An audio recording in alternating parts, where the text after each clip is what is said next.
Hi friends, ఈరోజు మన దగ్గరికి జియో నెక్స్ట్ మొబైల్ వచ్చింది. Customer password and Gmail account మర్చిపోయారు.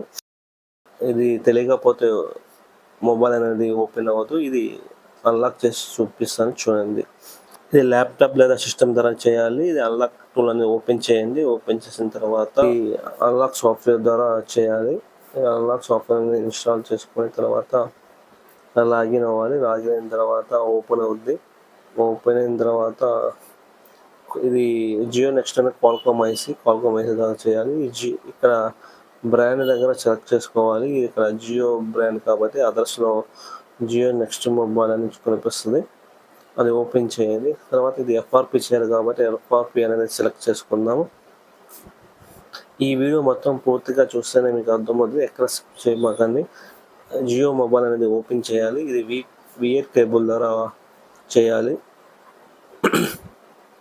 విఎట్ కేబుల్ ద్వారా చేయాలి కాబట్టి ఇప్పుడు ఎఫ్ఆర్పి అనేది సెలెక్ట్ చేసాను. ఎఫ్ఆర్పి సెలెక్ట్ చేసిన తర్వాత ఇక్కడ టెస్ట్ పాయింట్స్ దగ్గర మనం షార్ట్ చేయాలి. ఇక్కడ కనిపిస్తున్న 5 పాయింట్స్ ఉన్నాయిగా, ఈ last one first second select చేసి కేబుల్ అనేది పెట్టాలి. అప్పుడే ఇది ఎఫ్ఆర్పి అనేది అవుతుంది. ఇప్పుడు కనెక్ట్ చేశాను, చూడండి. ఎఫ్ఆర్పి అనేది అవుతుంది.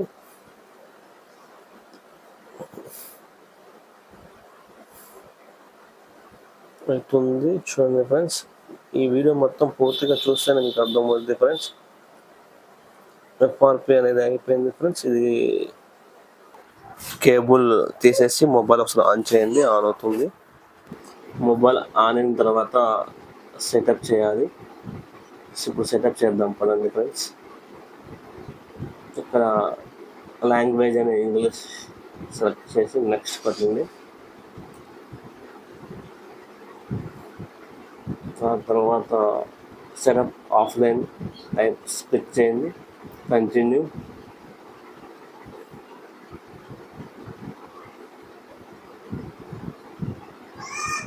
ఆ తర్వాత అగ్రీ. ఫ్రెండ్స్ మళ్ళీ స్కిప్ చేయండి. స్కిప్ కొట్టేసేయండి. తర్వాత కంటిన్యూ. తర్వాత క్లోజ్ చేయండి. మళ్ళీ కంటిన్యూ. మళ్ళీ నెక్స్ట్. మొబైల్ అనేది సెటప్ అయిపోయింది. ఎఫ్ఆర్పి కంప్లీట్ చేసేసాము. ఈ వీడియో నచ్చితే లైక్, షేర్, కామెంట్ చేయండి. ఇలాంటి వీడియోస్ కావాలి అంటే సబ్స్క్రైబ్ చేయడం మర్చిపోకండి. Thank you.